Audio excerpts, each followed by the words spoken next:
Pinakatutok ang maraming netizens sa vlog ng Showbiz Insider at talent manager na si OG Diaz. Isang malaking pasabog kasi ang pinakawala ni OG tungkol sa tunay na estado ngayon ng relasyon ng celebrity couple na sina Bea Alonzo at Dominic Roque. Matatanda ang kamakailan lang ay umugo ang haka-haka na umano'y hiwalay na sina Bea at Dominic. Ito'y matapos mapansin ng maraming netizens na hindi nasuot ni Bea ang kanyang engagement ring. Lalo pang tumindi ang haka-haka na hiwalay na nga ang dalawa dahil sa magkaiba nilang pahayag nang tanungin sila kaugnay sa kanilang kasal. Sa parte kasi ni Dominic, sinabi niyang nakaplano sila ni Bea na isang destination wedding ang kanilang kasal o gagawin ito sa ibang bansa. Ayon pa kay Dominic, kinukumpleto na nila ni Bea ang kanilang guest list. Kaya naman marami ang nagtaka nang sabihin ni Bea kamakailan na hindi pa sila nagpaplano ni Dominic dahil busy daw sila.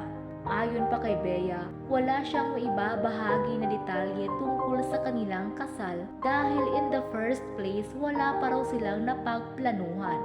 Marami rin ang naintriga sa opinyon ni Bea na dapat ang lalaki ang nagpaplano sa kasal. Kasunod dito, umugong ang espekulasyon na hiwalay na sina Bea at Dominic at hindi na nga matutuloy pa ang kanilang kasal. Samantala, sa latest vlog niya, kinumpirma ni OG na hiwalay na raw talaga sina Bea at Dominic ayon sa kanyang nakalap mula sa kanyang source. Revelasyon ni OG, somewhere between January 20 at 22 daw nangyari ang paghihiwalay ni Bea at Dominic.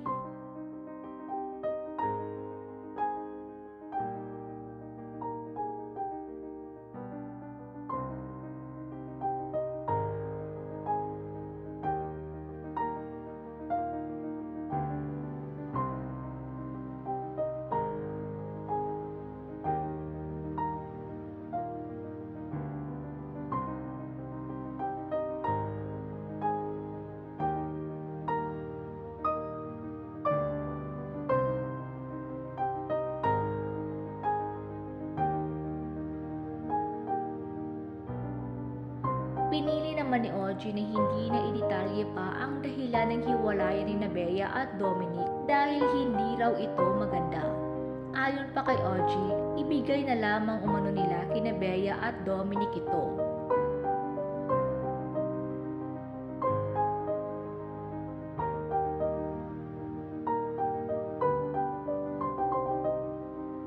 Ngunit isiniwalat ni OG na sa ngayon ay sinusuyo raw ni Dominic si Bea para magkaayos sila at nilinaw niyang maaaring kumpirmahin o hindi naman kaya'y pabulaanan ni Bea at Dominic ang balitang hiwalay na sila.